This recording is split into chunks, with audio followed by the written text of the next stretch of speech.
3025 2535 e 999 35 58 88, com estacionamento próprio, na Avenida 28 de Março, 513, Terra Mar Tuf.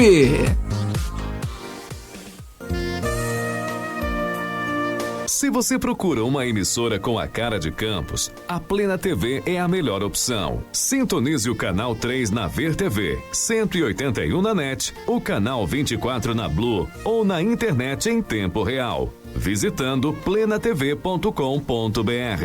São 24 horas diárias de conteúdo local com a qualidade que só o Grupo Folha de Comunicação oferece. Plena TV. Nossa programação é 100% você.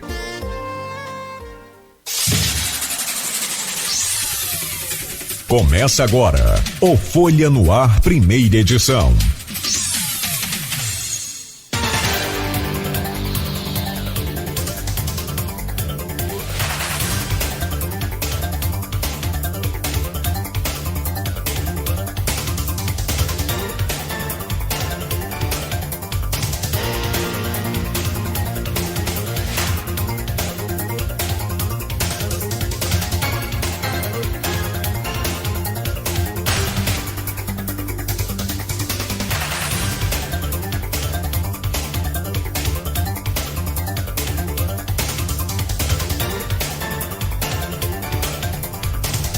Você está sintonizado na Folha FM 98,3, a rádio que toca você. Hoje é quarta-feira, dia 6 de novembro de 2019, são 7 horas e 7 minutos. Bom dia a todos os ouvintes da Folha FM, eu sou Marco Antônio Rodrigues e começa agora o Folha no Ar, primeira edição, oferecimento Laboratórios Plínio Bacelar e Clínica Proteus. Vamos aos principais assuntos e manchetes do jornal Folha da Manhã, mas antes a previsão para hoje, tempo parcialmente nublado. Eu não sei, até uma parte que estava bem com nuvens negras, pode até ter algumas chuvas, no que é normal nessa época, né? Máxima de 31, mínima de 22 graus, do momento no centro 26. Aliás, ontem foi o dia mais quente do ano, o calor chegou a 40 graus, impressionante. PM preso em ação de combate a furto de combustível na região. Operação Sete Capitães deteve em Guarulhos segundo sargento lotado no batalhão de Macaé. Noite de fim de ano da Folha com homenagens. Com a vitória do Sesc no vôlei, Campos é vice-campeão na volta ao estadual. Julgamentos no TCE, contas de Quissamã e Conceição de Macabu em pauta hoje. Mais uma vez, funcionários de hospitais filantrópicos em protesto. Sem feridos, árvore cai sobre casas no Parque Tamandaré. E em Barcelos, um idoso morre atropelado na BR-356. Espera por Witzel na luta pelos royalties. Contagem regressiva, faltam 14 dias para o STF julgar a partilha dos royalties. Os nossos ouvintes podem acompanhar as nossas transmissões através dos aplicativos de iOS e Android, pelo Facebook e YouTube, em Folha FM 98,3 ou pelo nosso site folhafm98.com.br. No programa conosco, o jornalista Arnaldo Neto. Bom dia, Arnaldo. Vamos falar um pouquinho vamos dar uma palavra rápida do calor de ontem. Insuportável, estava abafado. Eu até me surpreendi de não caiu aquele famoso pé d'água de fim de tarde. Né? Verdade, Marco. Bom dia já aqui com a gente Eduardo, João, pra gente conversar no próximo bloco sobre, a gente falando em clima, né, falando em mudanças naturais também, questão aqui fechamento da Foz do Paraíba, lá em Atafona, erosão costeira, fazer um bate-papo sobre isso. Queria trazer aqui também o Sofiati, mas ele tá fora, não tá viajando. Convidei a Joyce, vocês também conhecem a Joyce Pedra, secretária, mas convidei em cima da hora, ela não pôde vir participar, vai ficar para uma outra oportunidade. Mas esse calor, ontem eu tava em São João, até tive com a Joyce lá, tava em Atafona. Dava até pena, né? Eu moro em Atafona, eu moro bem ali na Foz do Paraíba mesmo, bem ali no Pontal. Saí de lá pra vir pra Campos, porque tava um calor. Se lá já estava quente, você imagina quando eu cheguei aqui o que a gente percebeu, né? Ali na redação da Folha, são dois pavimentos, né? Marco já teve lá, sabe que pessoal, a gente fica aqui na parte de cima e tem o pessoal lá de baixo da diagramação do segundo caderno. Exatamente. E fotografia.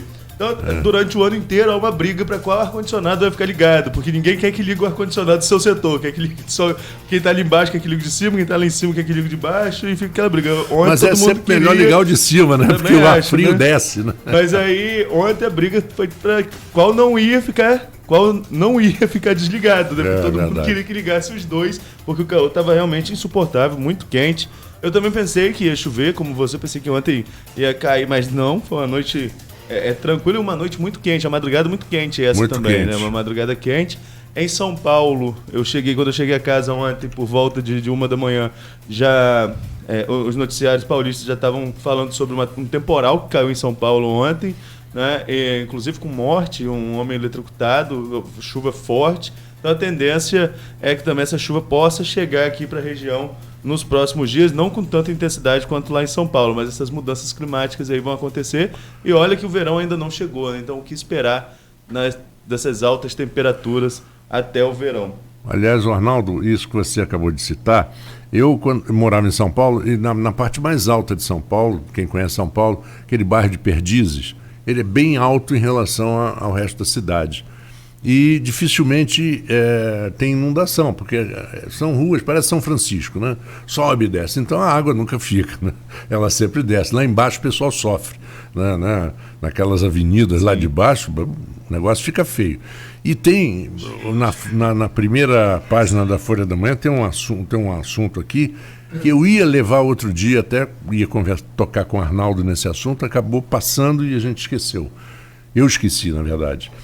As árvores, em São Paulo tem uma árvore que é bem, um diâmetro assim, de quase uns 90 centímetros, e ela tem um tipo de umas folhinhas em todo o tronco. Essa árvore apodrece por dentro, é um negócio muito sério. Espalhado em quase esses bairros todos, Pacaembu, tudo tem essa árvore. E essa árvore, quando bate essas chuvas violentas, elas caem simplesmente, porque ela está toda podre por dentro. E ela cai em cima assim, de 3, 4 carros. Né? E nós vimos uma árvore que caiu no Parque Tamandaré. Isso, ontem no Parque Tamandaré. Então a gente tem que alertar as pessoas pelo seguinte: em São Paulo já teve jurisprudência, isso coisa que nunca acontecia no Brasil, já tem proprietário de automóvel recebendo da Prefeitura de São Paulo indenização por perda do automóvel, de árvore que cai. Então isso é uma jurisprudência que abre uma exceção e uma coisa rara, porque, né, a gente fala de primeiro mundo, Estados Unidos, você cair num buraco na rua e quebrar a suspensão do teu carro, a Prefeitura paga o conserto do teu carro. Aqui você vai reclamar lá com o Bergoglio, né, o Papa Francisco. Aqui, né, a gente pode fazer mais nada. Não pode. Mas essa questão da árvore que você está citando no Tamandaré, é bom a gente destacar que, felizmente, não houve feridos. Foram dois imóveis atingidos. Um dos imóveis, inclusive, funciona como um abrigo para crianças e adolescentes, né, que poderia ser um caso mais grave, mas, felizmente, só atingiu o muro e nada demais foi registrado. Agora, já aqui nos nossos comentários do Facebook, o Maurício Furel Batista, esse não falha com a gente, todo dia está aqui. Bom dia, saudações rubro-negras. Domingo consegui o Maracanã, Marco, enfim, consegui ver o Flamengo, vi de perto. E dessa vez, ontem à noite, a Conmebol, enfim, bateu o martelo. A Copa Libertadores, a final foi transferida, está na página 8 também de esportes. A final foi transferida de Santiago para Lima, no Peru, mantido para o dia 23 de novembro, a final entre Flamengo e River Plate pela Copa Libertadores. Uhum. É uma mudança que a Conmebol vai tentar aí, impactar ao mínimo a vida de quem já comprou seus ingressos, Quem comprou ingresso vai ter o dinheiro ressarcido e vai ter prioridade na compra do próximo. Uhum. A questão da passagem aérea aí, sobretudo dos dois países, né, tanto da Argentina quanto do Brasil, quem tiver com sua passagem comprada tem que negociar junto à companhia, mas a Conmebol diz que vai atuar junto a essas companhias também para tentar amenizar ao máximo aí a vida do torcedor. Situação delicada do Chile, né, essa situação de tantos protestos que estão acontecendo lá. E por questões de segurança, acho que isso é válido. A gente pode lembrar que os protestos do Chile são meio espelhos do que aconteceu em 2013, guardadas as devidas proporções do Brasil, né? Começa aí com um protesto com relação ao transporte, depois isso toma uma magnitude muito maior. 2013, digamos que deu no que deu, né? Porque depois de tantos protestos, acabou se chegando a um processo eleitoral em 2018 que veio a favorecer hoje quem muito critica o que acontece no Chile. Foi uma consequência. A eleição do grupo da família Bolsonaro era consequência daqueles protestos que começam lá em 2013, vai se mudando o tom político do país até se chegar a uma mudança, como foi essa mudança de poder com a ascensão do Jair Bolsonaro. No Chile, a gente não sabe onde isso vai chegar, embora o Chile tenha uma economia muito mais estabilizada do que a nossa, mas a gente está vendo aí que a situação não está agradando. Vamos ver, tomara que se resolva o mais rápido possível. E o pior é que isso não vá se alastrando pela América do Sul, que a gente já vê aí um movimento de resistência ao resultado das eleições da Bolívia. A gente já teve problemas também na Argentina e agora veio aí a volta da Cristina Kirchner. Vamos ver como vai ficar a situação do Mercosul com essas mudanças que estão se desenhando. Essa história aquela história... desgraça pouco é bobagem, né? Começa essas manifestações no Chile, aí vem também uma onda de denúncias contra aquela Michelle Bachelet, tudo ao mesmo tempo, né? Então você fica numa situação, e é evidente, eu acho que a Conmebol ainda demorou. Quando começou, demorou. O Aloysio esteve lá, já percebeu alguma coisa, o Luiz falou, comentou isso aqui, percebeu um clima estranho e evidentemente que quem quer fazer a manifestação quer aparecer. E para aparecer nada mais do que uma final de Libertadores para chamar a atenção, né? Se você quer fazer uma manifestação aqui em Campos e fechar uma rua sem saída, não vai adiantar nada, né? Agora, onde que fecha? Fecha na UENF, né? É lógico, você vai fechar. Na BR-101, exatamente, você vai fechar um lugar onde cause impacto, né? Colocar o torcedor, que não tem nada com isso, em risco, realmente é muito grave. Bom, mas que vai tudo acontecer bem. Espero que as pessoas que comprarem seus ingressos e a passagem possam negociar. Mas seguindo... Vamos à manchete, então. Vamos a essa questão ainda do PM que foi preso em Campos nessa operação o nome da operação... Sete Capitães. 7 Capitães mesmo, né? Essa operação contra furto de combustível, petróleo e derivados aqui no Norte Fluminense.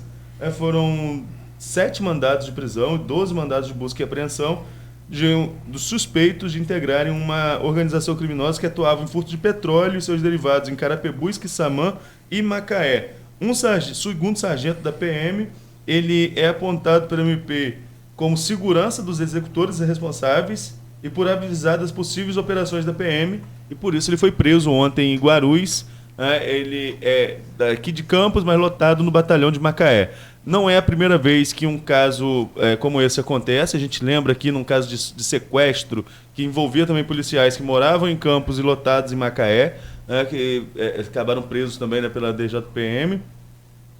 Mais uma vez, a DPJM, Delegacia de Polícia Judiciária Militar, mais uma vez a sexta DPJM está envolvida nisso. Não é somente o policial, são todos suspeitos. A acusação do Ministério Público, a gente tem que aguardar ainda qual vai ser o desdobramento dessa situação, mas é um caso que já tivemos consequências graves desses de roubo de combustíveis em dutos aqui direto do duto da região. Já tivemos casos aí, inclusive com mortes envolvendo essa questão. Vamos aguardar os desdobramentos do Ministério Público e ver como vai ser essa apuração. Por falar em morte, também na primeira página aí nós temos um acidente na BR-356 com um idoso que foi atropelado e morto em Barcelos ontem à noite.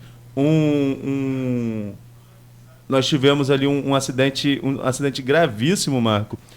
O cara foi atropelado, inclusive parte do corpo se soltou. Você vê o impacto que foi um idoso com mais de 80 anos. E o motorista teria fugido, foi a primeira informação que circulou na imprensa, sem prestar socorro. Só que o motorista depois foi identificado. O motorista é presidente do Conselho de Segurança de São João da Barra.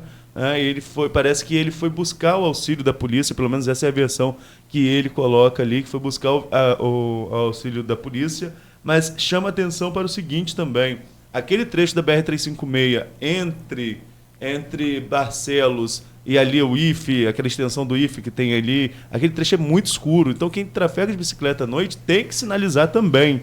A gente não sabe, não estou aqui botando culpa nem de um lado nem de outro, acho que cabe a investigação apurar o que aconteceu. A vida do idoso já foi perdida, infelizmente, não tem, é uma coisa que não vai voltar, mas é um alerta a quem trafega.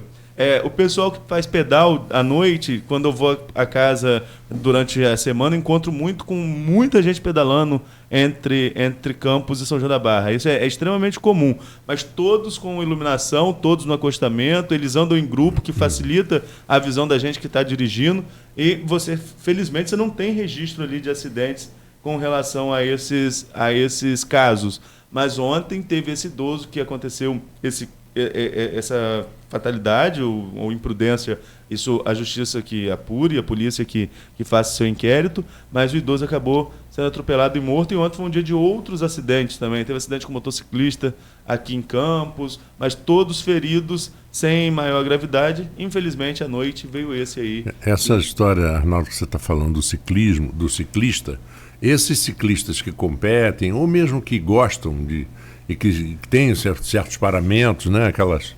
Aquele coletinho iluminado e a bicicleta e tal, eles costumam seguir todas as normas, andar no sentido do trânsito, porque o corredor pode correr no sentido contrário, corredor a pé, porque ele vê o carro e pode se desviar. Mas a bicicleta não, a bicicleta ela tem que andar na mão de direção.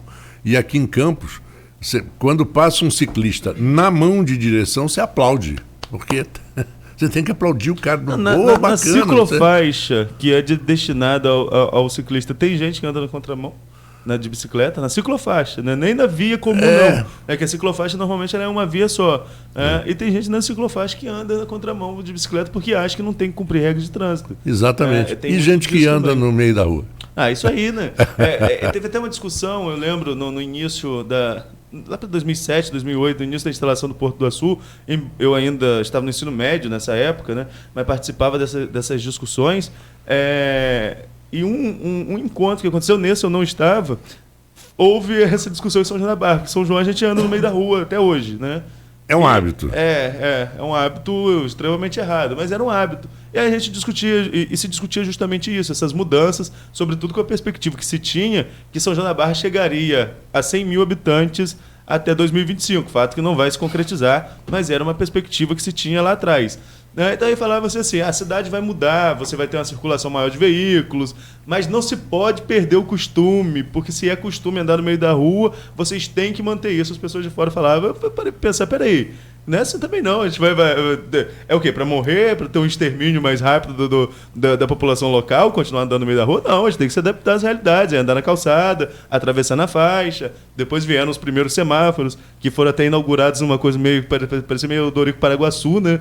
Prefeito inaugurando semáforo, uma coisa meio bizarra de se ver, mas teve isso. Depois vieram os semáforos, as faixas pedestres, mas a população tem que se adaptar a essas mudanças. Não é porque hoje quem é folgado em São João da Barra são os cachorros. Né? Você chega, o cachorro está no meio da pista, você tem que parar, e o cachorro ainda olha para você para decidir se ele vai sair ou não da sua frente na hora que você para o carro. Né? Mas as pessoas já começaram a se adaptar e perceberam que não tem como. Não tem como você continuar andando no meio da rua, porque senão o carro passa com tudo. Eu lembro, falando no Porto do Açu, quando eu trabalhei numa consultoria, eu fiquei no Flamengo, trabalhava lá no 66 do Flamengo, e fui ali no aterro, não conhecia, né? Não conhecia nada ali do Rio, fui no aterro, mas não sabia que o aterro ali era via expressa, né? Fui eu andando, fui botar o pé na pista, cara, passou um carro na velocidade que eu não sei como que não me levou na mesma hora, porque não tem essa, não.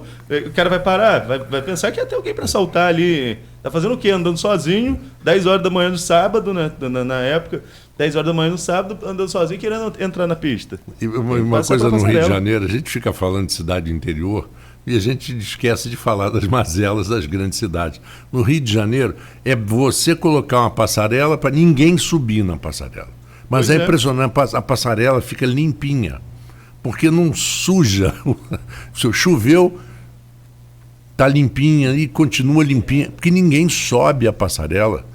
O cara prefere. Chegou um ponto nos anos 80, A coisa era tão grave que fizeram uma adaptação, um adendo ao Código de Trânsito, dizendo o seguinte: a pessoa que fosse atropelada na Avenida Brasil, numa distância X da passarela, era considerado suicídio e quem atropelou não seria processado. Até hoje isso. Então, porque, gente, não é possível, vocês estão se matando. É verdade. As pessoas, o que a gente tá aí você bota a tela, aí vem um engraçadinho com um alicate, corta a tela, faz um buraco. Onde é que já se viu isso? É verdade. Mas, Marco, só pra gente, já que a gente está falando de São João, e falando de Porto do Açul, dessas mudanças, está tendo uma manifestação lá no Porto agora, está tendo uma greve. As informações estão muito picotadas ainda, estão chegando agora essas informações. Vamos aguardar aí com o pessoal da redação da Folha já entrando no circuito da apuração para a gente ter mais informações durante o programa ou talvez no direto da redação já no desfecho desse programa de hoje. Mas está acontecendo essa manifestação lá, a gente informa aqui que já está circulando essas informações nas redes sociais. Então acontece esse movimento grevista lá no Porto. Não sei de qual empresa, ainda a gente não sabe o que está acontecendo realmente, mas que há um movimento de greve e isso a gente já pode informar. Bom, vamos ao intervalo?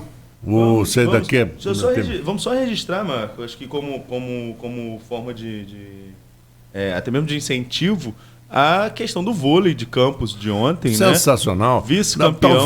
Talvez não a derrota de ontem, que é triste sempre. Sim. Né? Se me perguntaram uma vez assim, você prefere num campeonato, qualquer campeonato, ser terceiro lugar ou segundo? Falei, terceiro, claro. Falei, por quê? Falei, o terceiro vitória, né? Você ganha. Você disputa o terceiro lugar e ganha. Segundo lugar, você é o perdedor da partida, né? Mas Campos, poxa, que beleza. Entrou no estadual depois de anos. 10 anos. 10 anos e vice-campeão. Ele foi vice-campeão. E outra, é bom a gente lembrar, o presidente da Fundação Municipal de Esporte, o Rafael Twin, foi nosso entrevistado aqui numa quinta. Anunciou que o time seria apresentado na sexta e ganhou no sábado. No domingo já ganhou do Flamengo e avançou na competição. Então foi assim, foi um time montado em cima da hora para voltar ao estadual, conseguiu o vice, encarou o Sesc. Ontem o Sesc com os jogadores da seleção brasileira era desproporcional. A gente assistiu ao jogo, né, na redação, e o primeiro set foi 25-10. Foi um passeio do time do Sesc, comandado pelo Giovani, ou seja, é um time todo, tem 2 ou 3 jogadores da seleção, não me recordo aqui agora os nomes. No segundo set já foi 25-16 e no terceiro set botou aí o Sesc já com a vantagem de dois sets, abriu ali, botou o time reserva para jogar, revezou os jogadores. Quando o jogo foi com o time reserva, tirou ali esses atletas de ponta, esses atletas de seleção, não que os outros não sejam de ponta. Quando botou atleta que era reserva, que não era atleta de seleção, o jogo foi pau a pau, foi 25-23, né? Foi um terceiro set disputado até o final. E digo mais, só não teve vitória da equipe campista no terceiro set, porque erraram o saque demais. Erraram uns 10 saques lá, pelo menos o que eu estava vendo e escrevendo ao mesmo tempo. Então a gente pelo menos toda hora que eu parava para ver o saque. Foi transmitido pela Sport TV, né? Foi transmitido pela Sport TV. Pois é. Mas fica o registro dos parabéns, é a retomada do esporte campista. E eu não lembro quem estava comentando ontem, porque como estou falando, estava escrevendo e assistindo, mas o comentarista falou, olha, Campos já teve grandes times de vôlei, grandes times de destaque no esporte. Tomara que seja o pontapé inicial para que isso seja retomado. Exatamente. E Campos está relativamente perto de Saquarema, e Saquarema é o grande centro, né? Primeiro mundo centro de voleibol. Bom, são 7h29, nós vamos a um pequeno intervalo. Quando voltarmos aqui no Folha no Ar, vamos conversar com Eduardo Bulhões e vamos conversar também com João Siqueira. Daqui a pouquinho, no Folha no Ar, primeira edição. Chegou a sua nova forma